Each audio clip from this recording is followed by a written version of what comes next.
Bharat cricket యువ సంచలనం Vaibhav Suryavanshi international T20 అరంగేట్రం ఆశించిన స్థాయిలో సాగలేదు. ఇంగ్లాండ్ పర్యటనలో వరుసగా 14, 13, 15 పరుగులు మాత్రమే చేసి నిరాశపరిచిన ఈ యంగ్ బ్యాట్స్మెన్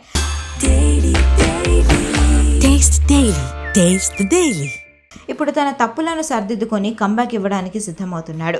భారత జట్టు ఇంగ్లాండ్ సిరీస్లో దారుణంగా ఓడిపోయిన తర్వాత వైభవ్ లండన్లోనే ఉండి ప్రతిష్టాత్మక వింబుల్డన్ టెన్నిస్ టోర్నమెంట్ను వీక్షించాడు. అక్కడ అభిషేక్ శర్మ, సంజు శాంసన్, యువరాజ్ సింగ్లతో కలిసి దిగిన ఫోటోలు సోషల్ మీడియాలో బాగా వైరల్ కూడా అయ్యాయి. అయితే వింబుల్డన్ సందడి ముగిసిన తర్వాత ఈ యంగ్ ప్లేయర్ ఎక్కడికి వెళ్లాడనే ఆసక్తి అందరిలోనూ నెలకొంది.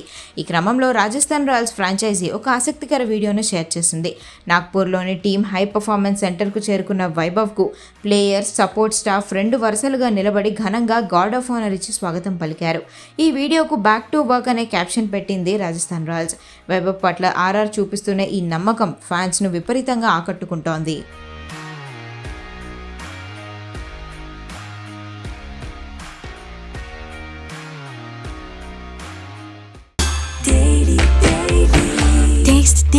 Taste the Daily.